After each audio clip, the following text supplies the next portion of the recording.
Hi there. So Mr. Pavoni asked me to just provide a quick video tour of what an LMS class looks like. So what I've done is I've gone back to my summer school class for the French civics course. I use the LMS extensively. In my media arts classes, I use it primarily as a means of providing content and instructions to my students, even though it's a face-to-face class.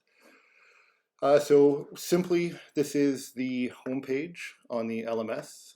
So once you enter into a class, this is what the student sees. The kind of the main feature is this center part here, the news feed. So this is where I provide instructions. So for example, here, this unit 3, I give students some instructions. These are links to some content, so some assignments. You can link to Word documents, PowerPoints, videos, just about anything you have. You can embed a quiz as well as tests, and then there are drop boxes. So this is where the student would then submit their work. And in there, I also always include the due date. So up here at the top is kind of the navigation bar. So this is our course home. If you wanted to add due dates and information in a calendar, you can do that. The content section, this is a big section. This is where I post all of my information. And down the side here is where I have all of my units and different things organized so that students can kind of quickly and at a glance see what's found in there. And you can see here that each file provides with what type of file it is. And what I've done and what I find is to make things easier for the students is to number all of the assignments. And then what I do, and I'll show you in the next part, that's really quite useful is the Dropbox, so where students submit their work. So here you'll see that all of the assignments have a matching number in the Dropbox. So whatever assignment they have, you know, to make the transition to submitting it more simple for them and easy to remember, then the Dropbox is named the same. And from the teacher's perspective, I can see how many students have completed it, how many were evaluated, and then the feedback.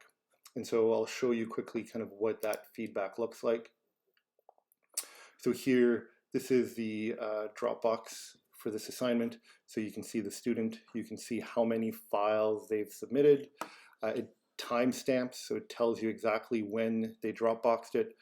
And I can bring you to the feedback. So here, this was just a quick kind of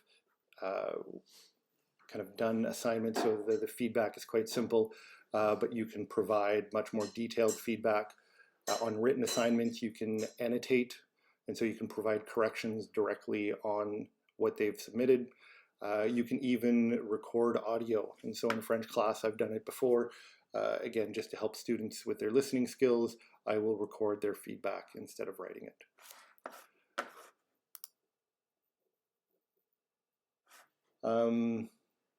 So essentially, at a glance, that's the kind of the biggest, the most used features.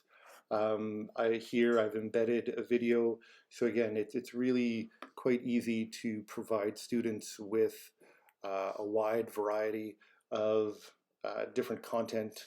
It's pretty easy to differentiate the learning, and so I can provide, and again, in a situation like this where in a regular classroom, I would provide the PowerPoint along with kind of a lecture and an explanation. I'm still able to do this from home.